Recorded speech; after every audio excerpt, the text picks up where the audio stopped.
apa yang diminta oleh eh, blog ya, yaitu tentang tahap pertama yaitu menentukan desain penelitian ya. Bagaimana kita menentukan desain sebuah penelitian dari usulan kita gitu ya. Baik, eh, saya mau tanya nih sama Puan Rahmi Hairani. Puan bisa di on cam kan? Eh, bisa di ini ya. Nah, Ya, Prof. Puan, menurut Puan itu eh, metodologi itu kan ada di bab 3 ya dari proposal kita ya. Ada pendahuluan, ada eh, tinjauan pustaka, habis itu metodologi. Menurut Puan, metodologi itu apa ya? Bisa diterangkan. Menurut saya metodologi itu suatu cara supaya kita itu bisa meneliti dengan terstruktur atau sistematis seperti itu, Prof. Mm-mm. Ya, jadi satu cara yang terstruktur, sistematis untuk kita mencapai tujuan. Ya, jadi analoginya begini. Kalau Puan punya tujuan, tujuannya apa nih? Misalnya mau pergi ke Jakarta. Maka pilihan yang bisa Puan lakukan apa tuh untuk bisa sampai ke Jakarta? Mungkin bisa pakai pesawat atau Pesawat, oke. bisa lewat jalur darat juga, Prof. Kayak Boleh mobil atau bus. jalur, mobil bisa, kereta bisa gitu ya. Iya, Nah, Prof. kapan Puan mempertimbangkan bahwa kapan harus pakai pesawat, kapan harus pakai kereta, atau pakai mobil, atau pakai bus? Mungkin Bergantung lihat pada dari apa.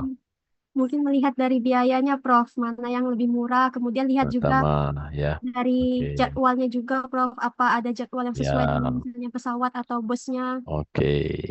Ya, jadi tergantung kepada situasi, kapabilitas kita, dan juga kebutuhan. Ya, kalau Puan butuh harus sampai di Jakarta nanti siang, maka tentu metode yang akan kita pilih itu kan tidak mungkin pakai kereta atau mobil ya, harus satu-satunya pesawat. Nah, tapi tergantung pada kondisi ya. Kalau kebutuhan kita, ah, udahlah, pokoknya yang penting saya sampai di Jakarta besok-besok juga boleh dan duit saya terbatas, maka metode yang kita pilih kan bisa pakai kendaraan darat ya. Kalau punya mobil, oke kita baik mobil karena di mobil di Jakarta enak bisa berkeliling-keliling. Tapi kalau kita nggak ada apa-apa, kita nggak punya mobil, kita berangkat sendirian, waktu juga tidak mendesak, uang tidak ada, minimal ya mungkin kita bisa pakai jalur kereta. Jadi itu satu pilihan, ya, pilihan metodologi. Nah, untuk bagaimana konversinya ke penelitian ya seperti itu. Anda sebenarnya mau meneliti itu, mau mau memilih metodologi itu sebenarnya untuk apa, gitu, ya. Tergantung pada tujuan Anda, gitu. Nah, begitu ditetapkan tujuan, maka akan ada pilihan-pilihan metodologi. Nah, untuk memilih metodologi itu tergantung pada situasi, kondisi, kebutuhan, dan juga fasilitas dan kapasitas kita yang ada. Ya, jadi seperti itu.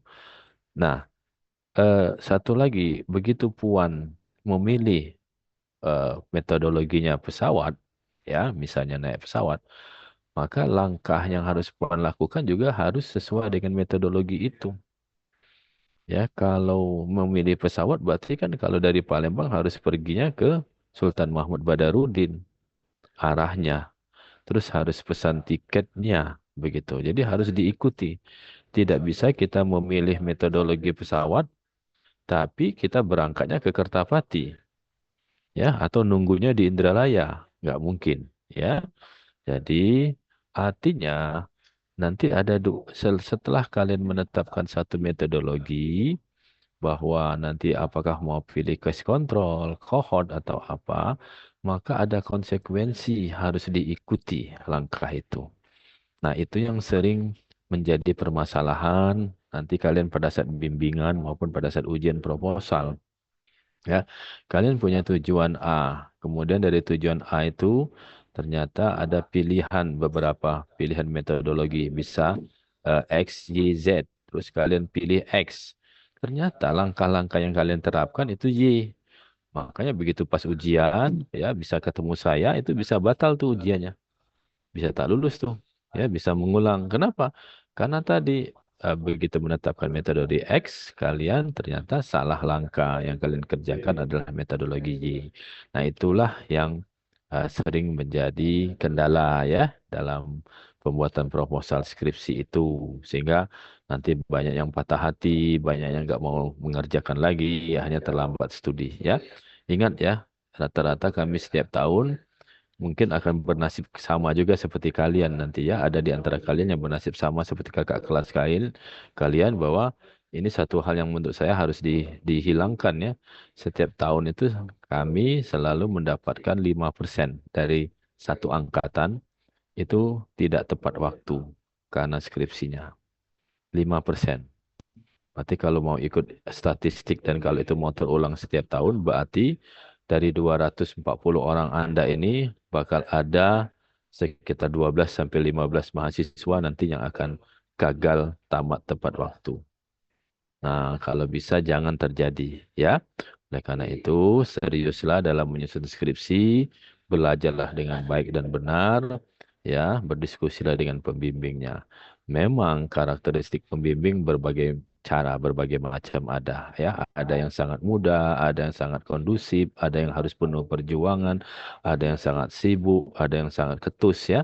Tapi itulah cobaan, ya, cobaan atau tantangan yang kalian harus atasi gitu ya seperti itu. Oke, kembali ke sini. Jadi tadi sudah betul bahwa metodologi itu adalah satu langkah sistematis yang kita pilih untuk mencapai tujuan ya. Nah, sekarang kuliah pertama kita adalah bagaimana atau mengapa, apa alasannya saya memilih metodologi itu. Ya, kenapa harus case control? Mengapa harus cohort? Mengapa harus deskriptif saja? Mengapa harus eksperimental? Ya, itu yang akan kita diskusikan pada pagi hari ini. Oke, ini saya bukan ini hanya promosi saja. Saya punya buku. Ya, siapa yang berminat silakan nanti untuk menghubungi Pak Wito di Faal ya, yang berminat aja ya. Saya tidak tahu masihkah dijual di Gramedia ya.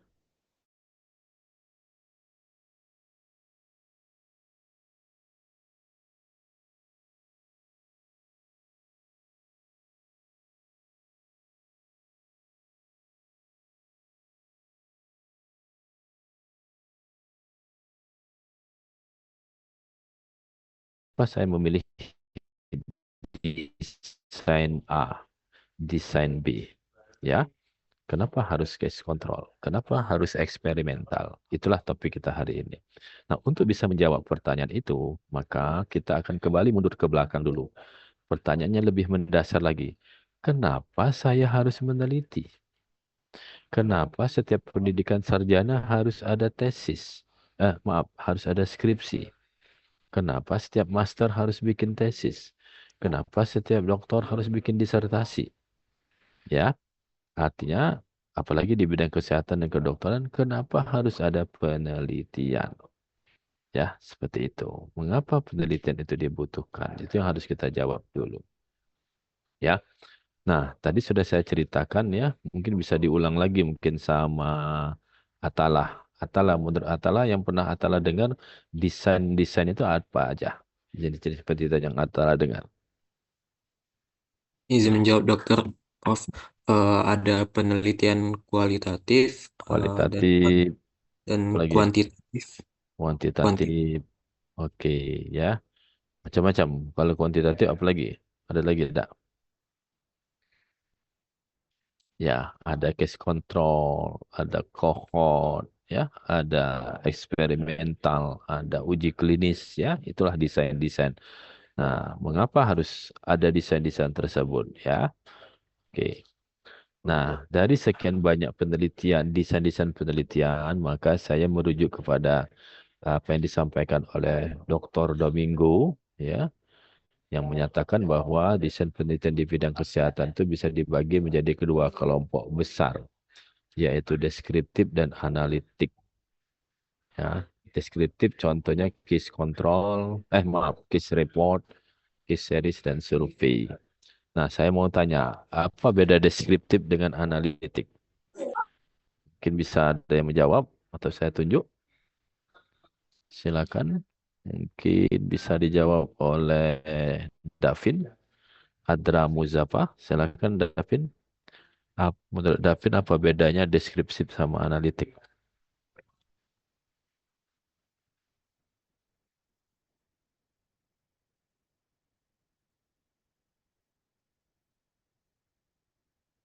Davin Ardra, kira-kira bisa jawab?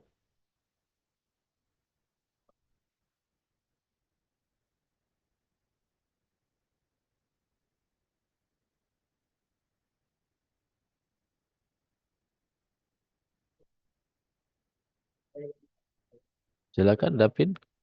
Davin Ardra Muzafa. Menurut Davin apa beda deskriptif dan analitik?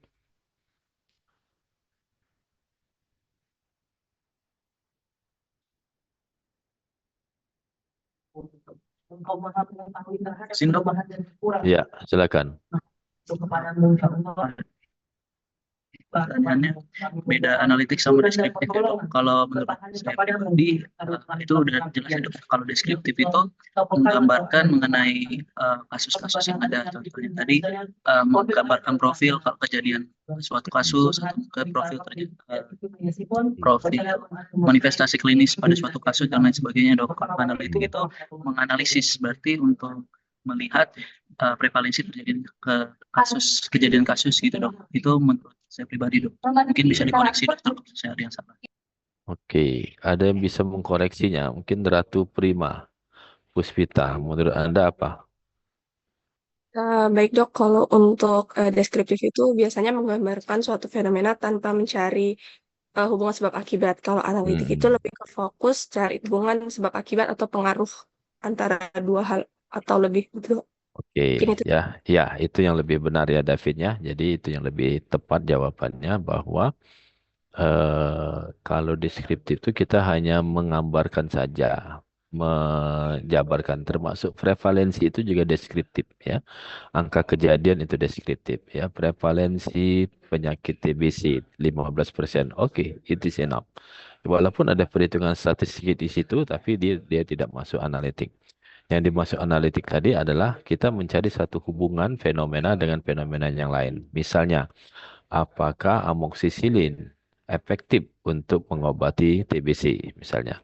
Nah, itu berarti ada dua fenomena yang kita hubungkan, amoksisilin dan TBC. Apakah rokok memang mempengaruhi kejadian kanker paru? Nah, itu dua hal ya. Itu yang namanya analitik. Nah, kemudian di analitik itu ada dua hal juga ya. Bisa terbagi menjadi dua besar yaitu observasional dan eksperimental. Ya, observasional itu artinya tangan kita di belakang. Kita hanya mencatat, tidak ada rekayasa-rekayasa subjek. Ya, jadi kita hanya mencatat-catat suatu fenomena dan kita coba hubung-hubungkan yang kita catat tadi dengan uh, hubungkan fenomena yang kita catat dengan fenomena yang lain. Ya, misalnya saya mencari hubungan antara merokok dengan penyakit stroke atau kanker paru ya. Nah, kita catat saja siapa yang mengalami stroke, terus siapa yang mengalami kanker paru dan siapa yang merokok ya. Kita hanya catat, tidak ada modifikasi di sana. Tapi kalau eksperimental, kita memodifikasi. Kita melakukan sesuatu perubahan terhadap satu fenomena. Ya, misalnya ada satu kelompok A, kita suruh minum obat amoksisilin. Kemudian kelompok B kita suruh. Jadi secara proaktif kita meminta kelompok B untuk meminum obat kontrol gitu ya atau placebo. Nah, itu kita suruh. Itu jadinya analitik eksperimental. Bisa jadi dia bisa dalam bentuk observasi. Misal begini, kita mau melihat hubungan amoksisilin sama penyakit paru-paru misal tadi ya.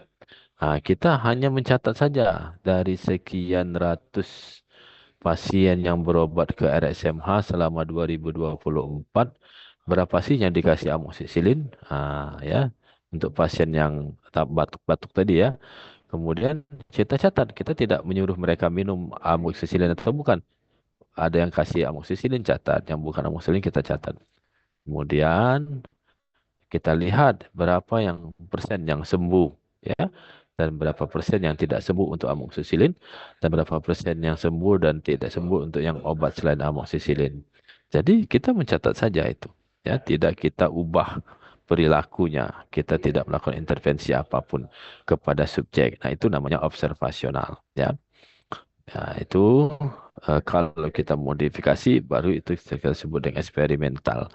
Nah, observasional kan ada 3 macam, ya, ada cross-sectional, case control maupun cohort. Sementara eksperimental ada 2 macam, yaitu randomized control, 3 macam juga, randomized control trial atau true eksperimental, ada kuasi eksperimen dan pre-post intervensi, ya. Oke, nanti kalau mau lebih jelas pembagiannya bisa ditanya. Oke, nah sekarang kembali ke laptop lagi, kembali ke topik awal. Mengapa riset itu dibutuhkan di bidang kedokteran? Ya, nah kan Anda bisa tahu nih bahwa saat ini Anda sudah belajar obat yang paling efektif untuk ISPA saat ini adalah azitromisin, misalnya. Dulu yang cukup efektif adalah amoksisilin. Tapi sekarang kok berubah jadi azitromisin, sehingga semuanya direkomendasikan pakai azitromisin, misalnya. Kok bisa terjadi perubahan seperti itu? Berdasarkan apa dia berubah? Apakah hanya berdasarkan omongan saja? Apakah hanya berdasarkan pendapat ahli saja? Kan tidak, ya. Jadi perubahan dari amoksisilin ke azitromisin itu sebenarnya berasal dari penelitian, ya. Jadi demikian juga penyakit jantung koroner. Kalau dulu cukup pakai EKG saja, sudah cukup nih untuk mendeteksi jantung koroner. Oh, sekarang enggak, harus diperiksa juga troponin T-nya. Loh, kok begitu? Gitu kan? Nah, itu dapat perubahan pendapat itu datangnya dari mana? Dari penelitian, ya.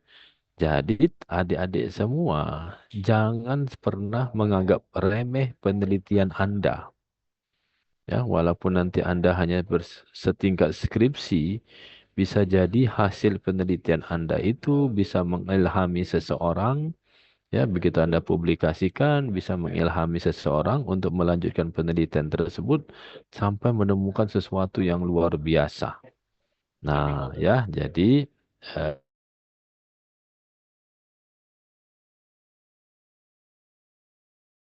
penelitian kita itu sebenarnya suatu saat bisa dijadikan rujukan orang untuk mengambil kebijakan. Ya, itulah sebenarnya niat dari penelitian itu, ya.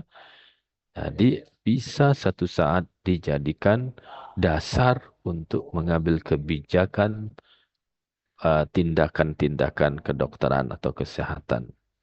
Ya, inilah yang kita sebut dengan evidence-based medicine. Jadi artinya setiap langkah seorang dokter untuk melakukan tindakan terhadap pasien, ya, apakah mengobati ataukah mendiagnosis, itu harus bersumber dari sebuah penelitian. Ya.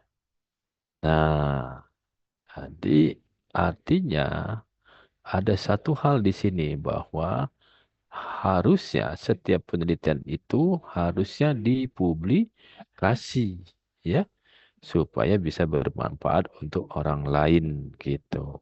Ya, bukan hanya sekedar untuk tamat.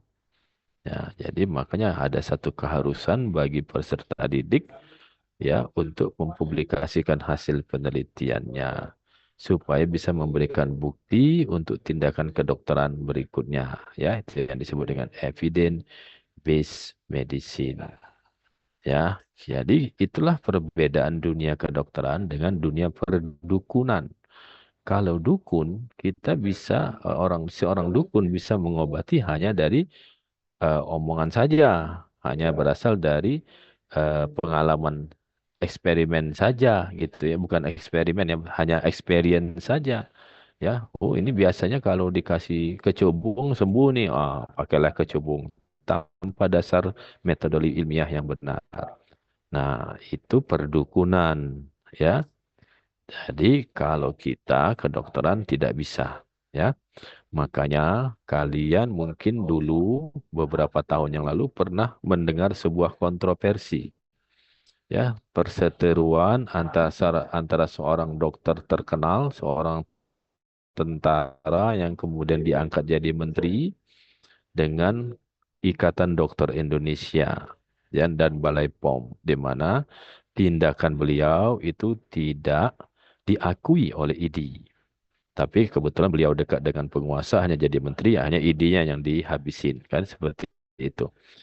Nah, kenapa ID sampai tidak mengakui? Karena apa yang beliau lakukan itu sebenarnya tidak didasarkan pada langkah-langkah metodologi ilmiah yang baik dan benar. Itu yang saya dengar dari para pengurus ID ya, kenapa mereka tidak rekomendasi. Ya, memang sih saya baca sih hasil penelitian beliau yang beliau publikasi. Ternyata penelitiannya hanya bersumber pada eksperimental pre dan post tanpa kontrol. Ya, suatu bentuk eksperimen yang paling lemah. Ya, paling lemah dari sekian puluh eksperimen. Harusnya sebuah tindakan medis itu harus didasarkan pada 5 langkah, 4 langkah uji klinis. Ya, jadi harusnya ada 4 langkah tuh uji klinis ya. Langkah pertama dasar, uji klinis tahap 1, tahap 2, tahap 3, tahap 4. Nah, yang beliau laksanakan itu hanya uji klinis tahap dasar saja. Langsung dipakai. Ya, harusnya sampai ada tahap ke yang paling krusial tahap 3 ya, penelitian multicenter. Artinya langkah beliau itu baru bisa jadi rekomendasi kalau apa yang beliau lakukan itu harusnya juga diteliti di Amerika, teliti di Filipina, diteliti di Meksiko, diteliti di Australia, diteliti di Singapura, Malaysia. Jadi multi-center. Sama-sama membuktikan, oh iya benar, cuci otak ini memang efektif. Nah, baru dipakai. Itu ya. Makanya evidence base itu memang cukup panjang ceritanya ya. Artinya kalian sebagai mahasiswa koas, begitu guru Anda ngomong bahwa obat untuk paru-paru itu adalah azitromisin, artinya azitromisin itu sudah bolak-balik diteliti orang. Sudah sekian ribu penelitian ya yang multi-center sudah dites di negara maju, di Amerika, di Indonesia, di mana-mana. Dan betul terbukti memang azitromisin efektif, baru boleh dipakai. Ya, itulah konsep dasarnya. Nah, oke. Kembali, dok, apa hubungannya dengan desain, dok? Ya, ya. Jadi kita sebagai dokter, kan kita mengobati sebuah penyakit. Ya, enggak? Dan terjadinya suatu penyakit tentu ada faktor risiko dan penyebab. Ya, contoh genetik lah dan rokok lah bisa menimbulkan jantung koroner. Gizi dan imunitas bisa menimbulkan infeksi. Maka tugas kita sebagai dokter kalau sudah ada risiko dan penyebab itu kita harus melakukan tindakan preventif dan kita harus menjadi dasar untuk diagnosis kita ya. Kan kita tanya nih, Bapak ini kok kena jantung koroner, merokok enggak? Itu kan pertanyaan itu muncul dari mana? Ya dari riset terdahulu bahwa ada hubungan antara merokok dan jantung koroner ya seperti itu. Kemudian kalau pasiennya sudah sakit, tinggal muncul gejala. Gejalanya mual, nyeri dada, ya berkeringat dingin. Ini bapak ini jangan-jangan kena serangan jantung. Dari mana dokternya tahu itu kena serangan jantung? Pak, sebelumnya ada penelitian tentang itu. Bahwa sekian persen orang yang terkena serangan jantung itu gejalanya adalah nyeri dada, mual, dan segala macam. Artinya ada riset tentang itu. Sehingga dokter pun mengambil satu resume berdasarkan gejala klinis tadi.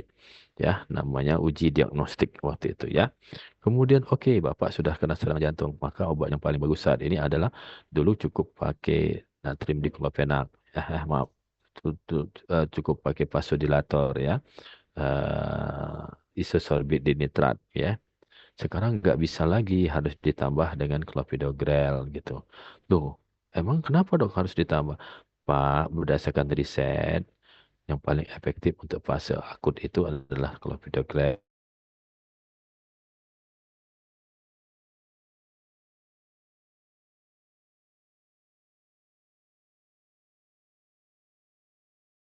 Hanya tuh, dok, kalau bapak saya kena serangan jantung seperti ini, troponinnya sekian ribu, gimana dok ya? Kemudian nasibnya, waduh Pak, Bu, mudah-mudahan lah ya, mudah-mudahan Tuhan masih menyayangi beliau, memberi kesempatan dan rezeki. Bapak ini melebihi Tuhan, dokter ini. Enggak, kami tidak melebihi Tuhan, tapi berdasarkan riset untuk gejala serangan jantung dengan kadar troponin T sekian, survival rate-nya sekian. Jadi semuanya itu datang dari riset.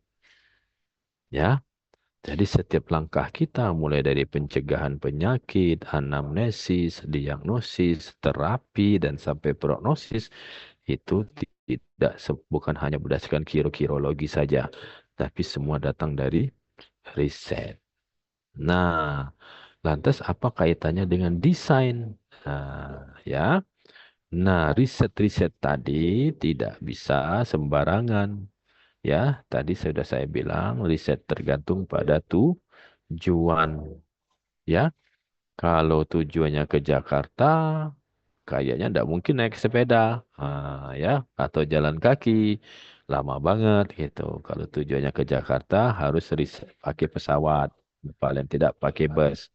Tapi kalau tujuannya hanya dari Madang mau ke jalan apa ke depan RSMH, kenapa harus pakai pesawat? Ya kan? Berarti cukup pakai jalan kaki saja atau pakai sepeda atau pakai Grab. Nah, artinya tergantung kepada tujuan kita, ya, kita menggunakan itu untuk apa, ya. Oke. Nah, sehingga saya pun merancang sebuah gambar, ya, di mana gambar ini akan menjelaskan mengapa saya harus memilih metodologi itu. Ya. Nah, coba kita lihat bahwa semua penyakit itu muncul berdasarkan faktor risiko dan interaksi antara faktor risiko dan penyebab. Ya, seorang kuman TBC tidak akan menimbulkan TBC, ya, Mycobacterium tidak akan bisa menimbulkan TBC kalau orangnya tidak mengalami defisiensi gizi. Jadi ada faktor risiko, ada faktor penyebab. Kemudian risiko dan penyebab itulah yang menimbulkan penyakit. Ya. Kemudian penyakit inilah juga yang nanti harus diobati, ya, bisa sembuh, bisa cacat atau justru kematian, ya. Ada penyakit yang bisa sembuh, contohnya flu, influenza ringan. Udahlah Pak, 2 hari Bapak tidur sembuh sendiri. Tapi ada penyakit yang tidak mungkin kita ngomong, Pak, Bapak ini Ibu ini kena CA cervix stadium 3, insya Allah tidur aja Pak, 3 hari Ibu itu akan sembuh. Kan enggak? Ya, tidak seperti itu. Makanya semuanya ada ilmunya. Tapi proses ini pasti ada.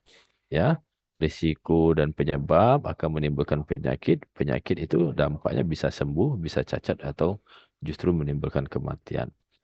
Nah, tindakan kita sebagai dokter tentu harus mencegahnya. Kalau terjadi risiko dan penyebab. Kalau sudah sakit, harus didiagnosis sakitnya apa.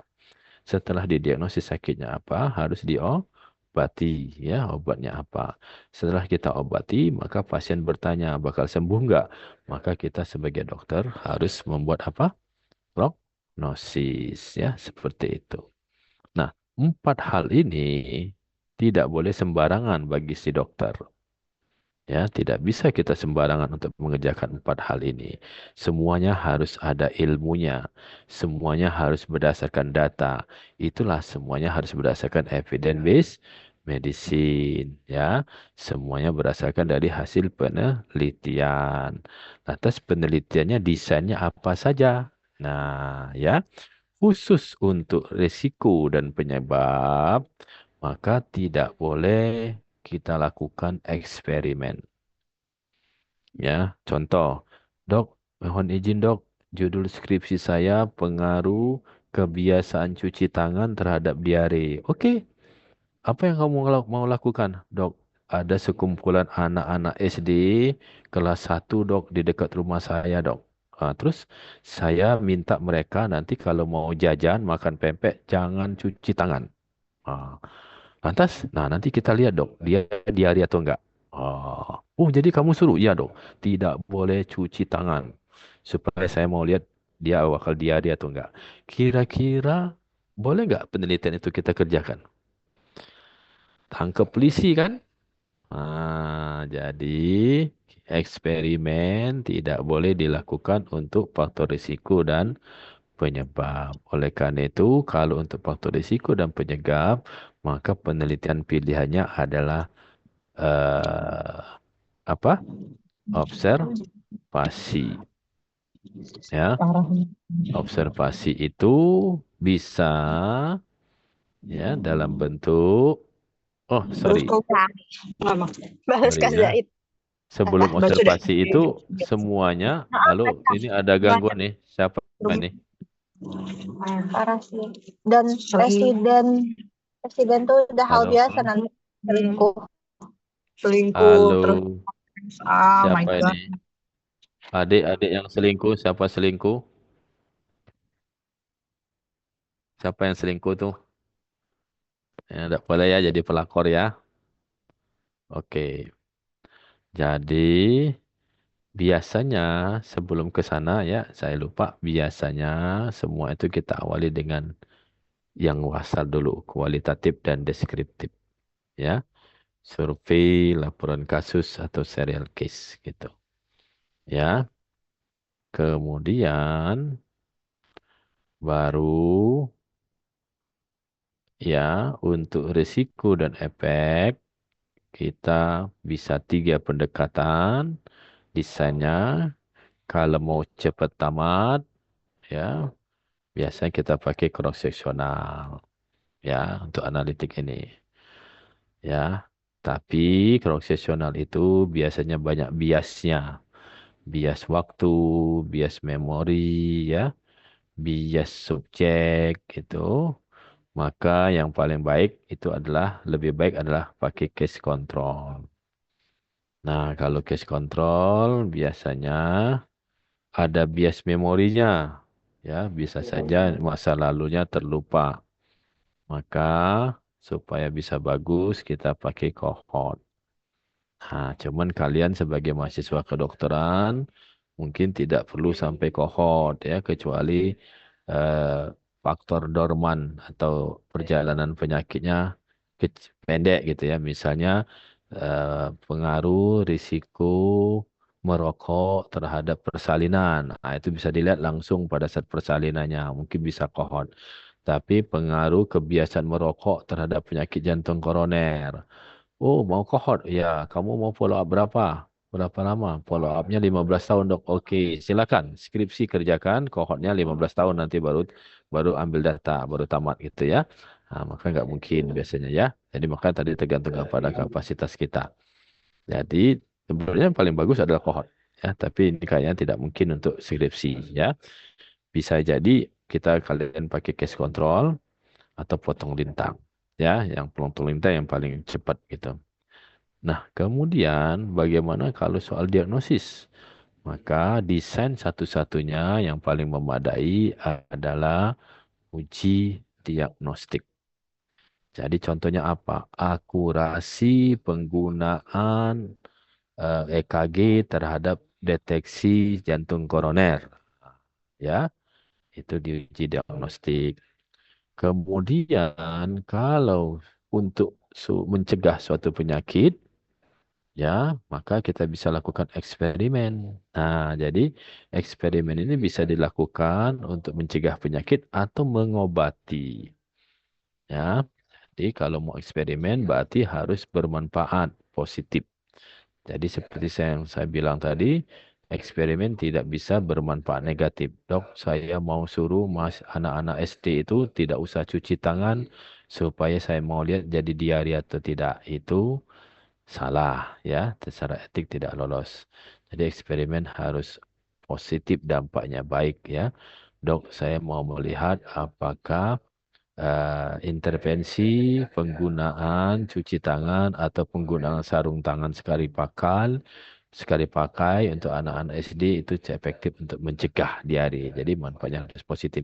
Itu baru eksperimen, ya, uji klinis biasanya kita lakukan. Nah, kalau ternyata penelitiannya tujuan kita untuk meramal dampak dari suatu penyakit, maka yang kita pakai adalah uji prognostik, ya. Jadi uji prognostik kohort, ya. Misalnya pasien yang mengalami asma tapi ada kekurangan cairan, dehidrasi, kira-kira tingkat kesembuhannya berapa persen, ya. Pasien kanker payudara yang sudah stadium 3, ya, kira-kira survival rate-nya berapa persen. Nah, itu namanya uji prognostik, ya. Nah, jadi inilah desain-desain yang sering dipakai, ya, yaitu mulai dari cross-sectional, eksperimental, kemudian potong lintang, kemudian kasus kontrol, ya, kohort untuk mengetahui faktor risiko, atau uji diagnostik untuk menilai akurasi sebuah alat diagnosis, atau uji klinis untuk melihat manfaat satu intervensi terhadap kesehatan atau kesembuhan, atau uji prognosis untuk meramal, memprediksi dampak dari sebuah fenomena, ya, terhadap kesembuhan atau dampak kematian, gitu, ya. Nah, dari semua ini tentu untuk jadi evidence base belum bisa langsung dipakai, ya.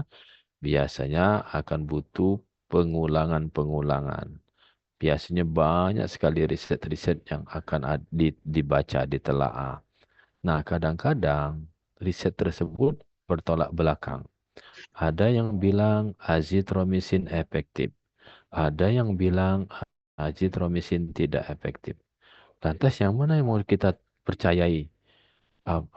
Ya, makanya sekarang sudah tren ada penelitian baru, yaitu penelitian yang meneliti hasil penelitian orang lain. Ya, jadi dia tidak pernah bertemu dengan subjeknya, dia hanya mengkaji laporan penelitian orang lain, dikumpulkan sebanyak-banyaknya, bisa sampai 1.000, 2.000 penelitian orang dikumpulkan, diseleksi dengan kriteria-kriteria yang ketat, pakai Prisma, pakai Cohen, pakai apa, ya. Kemudian baru dilaporkan, dibuat kesimpulan baru.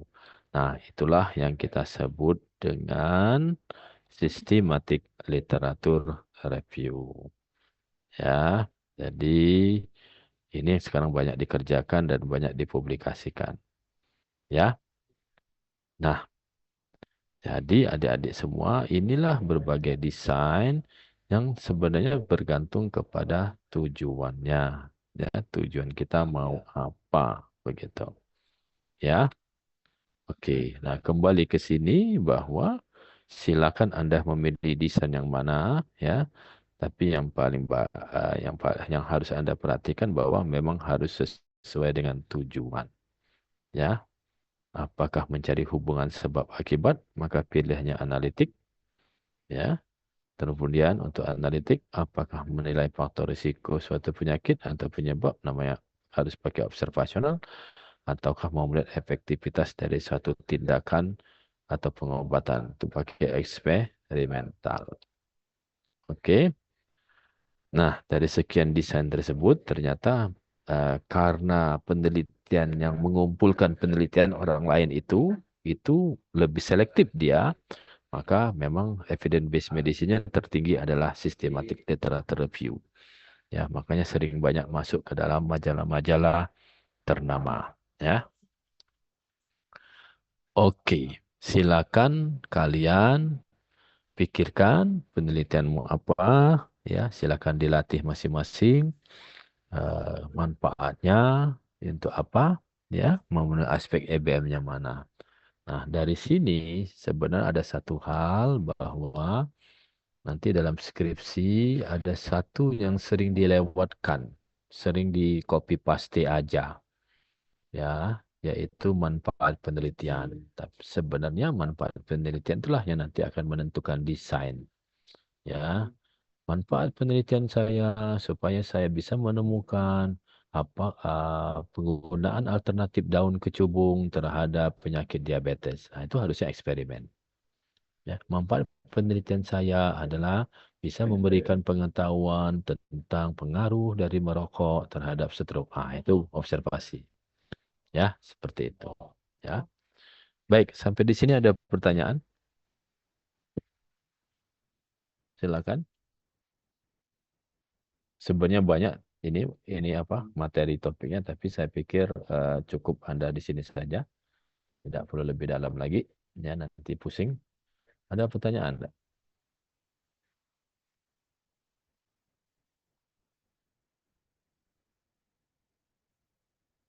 Kalau tidak ada, kita lanjutkan ya sesuai dengan permintaannya. Saya mau menerangkan tentang hipotesis penelitian. Ya.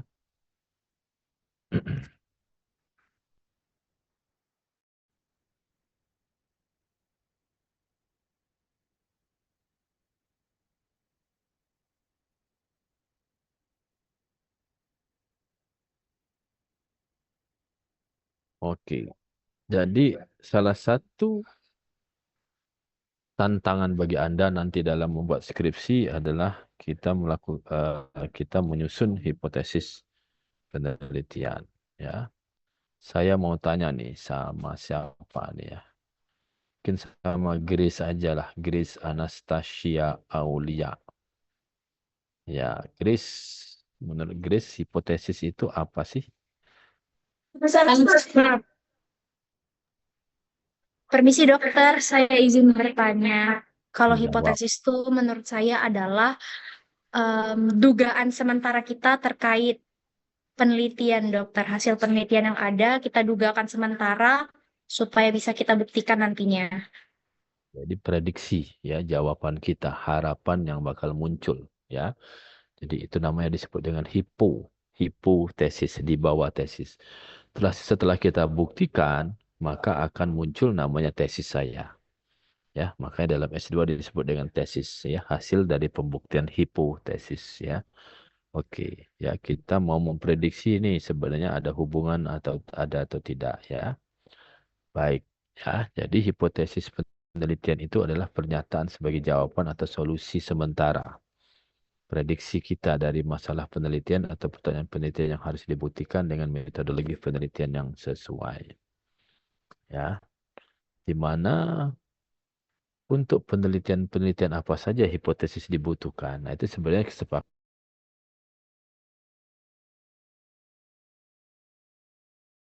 Jadi hipotesis itu sebenarnya paling banyak ditulis untuk penelitian analitik inferensial, ya, mengkaji hubungan satu fenomena terhadap fenomena yang lain, ya, di mana penelitian hipotesis ini harus disusun sebelum penelitian dimulai, tidak boleh diubah hipotesisnya meski data penelitian menunjukkan hasil yang tidak dapat membuktikan hipotesis tersebut. Dan dalam urutan proposal, biasanya hipotesis rajin dibuat setelah manfaat penelitian atau di bab 1. Ya.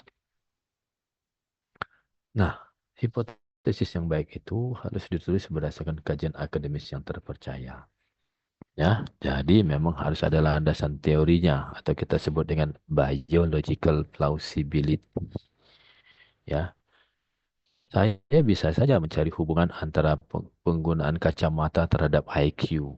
Oh, kenapa kok begitu hipotesisnya? Ya, jadi kacamata itu hipotesis saya berhubungan dengan kecerdasan seseorang. Orang yang menggunakan kacamata akan lebih cerdas dibandingkan orang yang tidak pakai kacamata. Dari mana dasarnya tuh banyak mahasiswa kedokteran pakai kacamata? Wah, ya. Itu kayaknya masuk akal. Padahal itu tidak ada landasan teori yang benar, ya. Tidak ada biological plausibility yang baik. Nah, atas dasar itulah adik-adik semua, setelah bab 1 itu tidak langsung metodologi kan. Setelah bab 1 itu adalah tinjauan pustaka gitu. Jadi kalian harus belajar dulu sedalam-dalamnya tentang rencana penelitian Anda di bab 2 itu Jadi tinjauan pustaka itu bukan basa-basi, bukan copy paste, ya, tapi suatu laporan saya ini sudah belajar apa, resumenya apa. Nah, itu tinjauan pustaka, ya, sesuatu yang harus Anda buat sekaligus Anda pelajari untuk bisa menyusun metodologi yang baik, ya, dan kerangka teori yang baik. Nah, hipotesis itu juga harus berupa pertanyaan yang tegas untuk memandu arah metode penelitian. Tidak boleh kalimat tanya atau interrogatif. Apakah rokok berhubungan dengan stroke? Nah, tidak, ya. Jadi harus tegas. Rokok berhubungan dengan stroke atau rokok tidak berhubungan dengan stroke. Nah, ya. Kadang-kala ditulis kalimat negatif. Rokok tidak berhubungan dengan stroke, ya, tapi sering itu kurang pas kayaknya. Jadi lebih banyak menggunakan kalimat positif. Hipotesisnya adalah rokok berhubungan dengan stroke. H1-nya, ya. Jelas menyatakan konsep variabel bebas dan terikat, ya. Rokok berhubungan dengan stroke, berarti rokok itu bebas, stroke-nya terikat, ya. Udah tahu sebab akibatnya. Kemudian, nah, menyatakan satu variabel tergantung untuk satu atau lebih variabel bebas. Dari artinya begini, bisa saja kita hipotesisnya adalah rokok dan obesitas itu berhubungan dengan stroke. Kita boleh seperti itu. Tapi kadang-kala kita mau melihat nih dampak rokok banyak-banyak nih. Rokok bisa menimbulkan stroke dan penyakit jantung koroner. Nah, hipotesisnya tidak boleh rokok berhubungan dengan stroke dan jantung koroner. Ya, kalau seperti itu, maka hipotesisnya harus dibuat dua. Rokok berhubungan dengan stroke, hipotesis satu, dan hipotesis yang keduanya adalah rokok berhubungan dengan jantung koroner. Ya, seperti itu.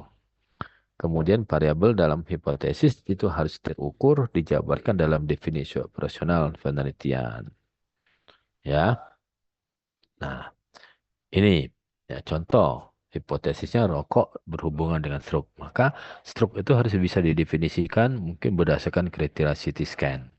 Rokok harus didefinisikan bahwa jumlah batang rokok yang dihisap per hari bisa seperti itu. Ya, jadi harus tahu tuh bagaimana menentukannya. Ya. Kemudian keterkaitan hipotesis dengan metodologi. Nah, jadi hipotesis itu akan menuntun metodologi yang cocok. Hipotesis akan menentukan desainnya apa, definisi operasionalnya apa, cara perhitungan sampelnya apa, dan uji statistiknya apa. Jadi ini yang dilihat oleh pembimbing kalian, ya, kesesuaian ini. Kalau hipotesisnya adalah hiperglikemi, hiperglikemi berhubungan dengan gangren diabetik, ya, maka si ahli metodologi udah tahu nih hiperglikemi berhubungan dengan gangren diabetik. Ini pasti desainnya kalau nggak cross-seksional, case control atau cohort. Oke.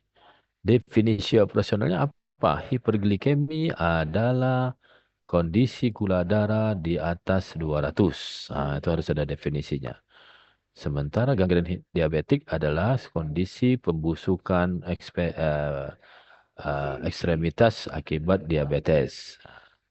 Cara perhitungan sampelnya beda nanti, ya. Cara perhitungan sampelnya kalau hiperglikemi dan itu berarti datanya data kategori. Berarti perhitungan sampelnya harus perhitungan sampel kategori dan kategori.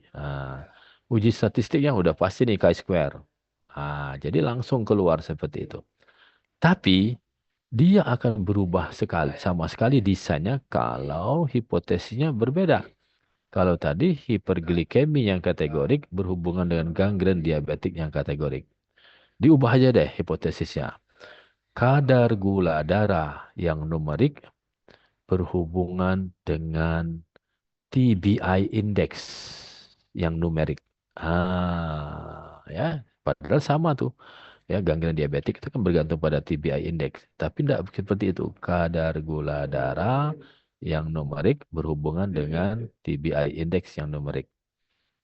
Nah, hipotesis akan berbeda. Ya, bahwa definisi operasionalnya data numerik, perhitungan sampel minimal juga akan berubah, yaitu dua data numerik, ya, dan uji statistiknya tidak boleh pakai chi-square. Uji statistiknya bisa pakai t-test atau uji korelasi. Ya, jadi artinya adik-adik hati-hati menyusun uji hipotesis itu, ya. Sorry, hipotesis itu, ya. Hipotesis itu harus ini. Ya, dikit nih yang itunya. Oke. Nah, jadi ini beberapa contoh, ya. Hipotesis terdapat hubungan, terdapat korelasi, terdapat perbedaan atau mempengaruhi. Itu beda statistiknya nanti. Beda uji statistiknya. Terdapat hubungan bisa chi-square. Terdapat korelasi harus uji korelasi Pearson. Terdapat perbedaan harus t-test. Mempengaruhi bisa chi-square, bisa Pearson, kalau bisa t-test. Efektif. Untuk memperbaiki, memiliki efek atau mampu memperbaiki atau mampu meningkatkan. Itu juga berarti ini untuk eksperimental. Ya, kalau penelitian diagnostik, hipotesisnya beda lagi. Memiliki sensitivitas, spesifisitas, dan akurasi. Jadi adik-adik harus benar-benar belajar tuh. Ya, nanti hipotesisnya apa, itu akan berkaitan dengan desainnya apa. Artinya kalau mau nanti tujuannya apa, ini arahnya ke diagnostik, maka hipotesisnya harus ke arah diagnostik juga. Ya, seperti itu. Nah, lantas ada hipotesis satu arah dan dua arah. Ya, hipotesis satu arah itu apa beda dengan dua arah? Ya, hipotesis satu arah itu kalau kita jadikan dia hipotesis satu arah kalau kita sudah tahu arahnya kemana. Contoh, merokok itu pasti meningkatkan risiko stroke. Ya, itu merokok. Pasti meningkatkan risiko stroke. Berarti itu satu arah.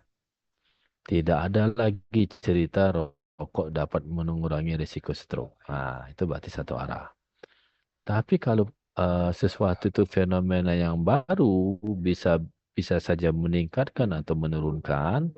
Ya, contoh yang pernah saya bimbing calon konsultan penyakit dalam, ya, dia ingin menguji peranan aldosteron terhadap hipertrofi. Ternyata aldosteron itu bisa berdiri di dua kaki. Pada tahap awal dia meningkatkan hipertrofi, tapi pada tahap lanjut dia bisa menurunkan. Bisa saja meningkatkan, bisa saja menurunkan. Itu berarti dua arah. Ya, itu yang kita masukkan dengan hipotesis satu arah dan dua arah. Nah, ini penting dikerjakan di awal, ditentukan di awal. Kenapa? Karena nanti akan berhubungan dengan besar sampel. Ya, Z alpha satu arah dan dua arah itu berbeda. Ya, seperti itu. Kemudian, nah ini tadi saya bilang, hipotesis menentukan definisi operasional. Ya, pola hubungan antara variabel dan hipotesis menentukan jenis datanya, kategorik atau numerik. Contoh, hipotesis terdapat hubungan kriteria kadar kolesterol terhadap kejadian stroke. Nah, kriteria itu hiperkolesterol atau dislipidemia atau tidak. Berarti datanya kategorik. Stroke datanya kategorik. Pasti ya definisi operasionalnya juga harus kategorik ya. Tapi kalau hipotesisnya terdapat perbedaan kadar kolesterol pada stroke dan bukan stroke, kadar kolesterol bisa numerik. Stroke-nya kategorik ini pasti definisi operasionalnya di atas kadar kolesterol numerik. Nah, ini kalau yang nomor 2 ini t-test dia pakai. Sementara yang nomor 1 ini chi-square. Terdapat korelasi antara kadar kolesterol dan skor klinis stroke. Yang numerik, kadar kolesterol numerik, skor klinis stroke numerik. Berarti sama-sama numerik. Tidak boleh saya t-test, tidak boleh chi-square. Ini harus uji korelasi Pearson. Ya. Jadi artinya kalian begitu menentukan hipotesis harus tahu konsekuensinya kemana. Ya. Nah, kemudian ini yang saya bilang tadi, hipotesis mengarah ke uji statistiknya. Ya. Kita bisa chi-square, bisa uji korelasi atau uji t-test tergantung dari bahasa hipotesisnya. Ya. Kemudian, nah ada satu lagi dok. Bagaimana kalau kita tidak membuktikan hipotesisnya atau hipotesisnya terbukti berhasil? Apakah kita tulis H0 ditolak atau H1 diterima? Maka kita sepakat bahwa kalau kita berhasil membuktikan hipotesis itu bermakna, maka kita harus nulis H0 ditolak. Ya, bukan H1 diterima. Mengapa filosofinya? Nah, filosofinya adalah begini. Kalau nilai P kurang dari 0,05, artinya H0 itu peluangnya tidak sampai 5%. Jadi kalau hipotesis kita begini, ada hubungan antara rokok dan stroke. Maka H0-nya kan tidak ada hubungan. Sementara H1-nya ada hubungan. Nah, H0 tidak ada hubungan, ternyata P-nya kurang dari 0,05. Berarti hipotesis yang menyatakan tidak ada hubungan antara rokok dan stroke, ya, jadi hipotesis 0 itu bisa ditolak. Kenapa? Karena tingkat peluangnya tidak sampai 5%. Begitu maksudnya, ya. Mengapa nilai P-nya jadi 0,05 hanya bermakna. Artinya peluang H0 tidak sampai 5%. Ya, maka H0 ditolak, ya. Bahwa tidak ada hubungan antara rokok dan stroke itu tidak sampai 5%. Itu cirinya, ya. Jadi kita tuh menolak H0 niat kita, bukan mencari H1. Ya, itu harus ditulis, ya. Oke. Nah, saya pikir itu saja riset kuliah kita karena saya harus mengajar ATLS, jadi harus itu. Ada pertanyaan, silakan kalau ada. Dokter Nur, itu pakai gula itu dok. Mau gula enggak dok? Trevia. Dokter Nur, ada Trevia. Trevia gula. Gula buatan. Kalau yang tidak bisa manis, yang harus senang manis pakai itu aja. Trevia. Ada pertanyaan adik-adik? Sampai di sini? Prof. Hmm. Izin bertanya, Prof. Hmm. Jadi tadi itu Profesor bilang kalau misalnya, begini Prof, jadi kan saya itu kan mencari hipotesis dari beberapa riset terdahulu ya Prof ya di jurnal-jurnal. Hmm. Nah, ada yang bilang ada hubungan, nah di antara dua variabel yang saya ujikan itu. Tapi ada juga yang jurnal itu bilang kalau tidak ada hubungan.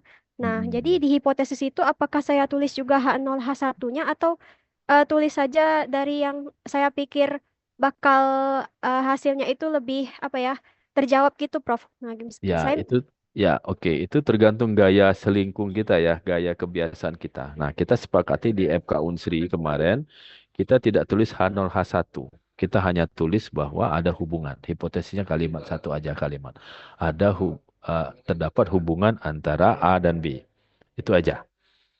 Nah, tapi nanti pada saat kita menyampaikan hasil, ya, maka kita akan nyatakan bahwa H0-nya ditolak bahwa H0 ditolak sehingga hasilnya bahwa terdapat hubungan gitu. Itu seperti itu gaya kita. Harusnya memang ada beberapa center menulis H0 tidak dapat hubungan, H1 terdapat hubungan, maka H0 ditolak gitu. Nah, tapi kemarin disepakati di Unsri hanya dibuat satu kalimat hipotesis saja terdapat hubungan. Tapi nanti hasilnya kami berhasil menolak H0 yang menyatakan tidak ada hubungan bahwa ternyata hasilnya bermakna terdapat hubungan. Seperti itu, Dik, mungkin ya. Tergantung gaya kita. Gaya Unsri seperti itu. Walaupun agak membingungkan ya. Dulu waktu itu saya berdebat harusnya kita buat H0 H1 gitu. Tapi ternyata dibuat satu kalimat. Ada lagi? Bisa menjawab nggak kira-kira ya Iya maksudnya? Prof, terima kasih Prof. Yuk sama-sama. Silakan kalau ada pertanyaan lagi. Ya, baik kalau tidak ada mungkin cukup sekian ya tugas saya ya untuk menyampaikan hal ini. Ya, mudah-mudahan nanti bisa bermanfaat, bisa berguna untuk menulis proposal Anda. Tapi satu hal yang mau saya tekankan kepada Anda ya, bahwa harus dari pengalaman saya ya, selama sebagai wakil dekan 1 ya maupun wakil dekan 3 bahwa akan ada 15 orang. 10 sampai 15 orang yang biasanya skripsinya terbengkalai dengan berbagai penyebab. Oleh karena itu saya berpesan cuma satu ya, harus sabar, harus tekun dan harus berani. Ya, untuk unggul lah katanya unggul harus tahan banting ya untuk mendapat apa? Untuk menyelesaikan skripsi Anda ya. Karena kadangkala Anda bisa bertemu dengan pembimbing yang dengan berbagai macam gaya. Tapi ingatlah satu hal bahwa tidak ada satupun pembimbing yang ingin mencelakai mahasiswanya. Ya, tapi memang ada yang harus berjuang lebih berat dan ada yang memang langsung ACC aja. Ya, seperti itu. Itu pesan saya. Ya, jangan sampai Anda masuk ke dalam 15 orang tadi. Hampir pasti tiap hari, hampir ya bukan tidak ada yang pasti, tapi selama 8 tahun saya sebagai wakil dekan ini, ya selalu ada 10 sampai 15 yang terbengkalai skripsinya. Ya, nah usahakan jangan sampai Anda termasuk dalam kelompok itu. Itu saja pesan saya. Ya, satu hal lagi, kadang-kadang dua karakter pembimbing itu beda-beda. Pembimbing 1 dan pembimbing dewa beda.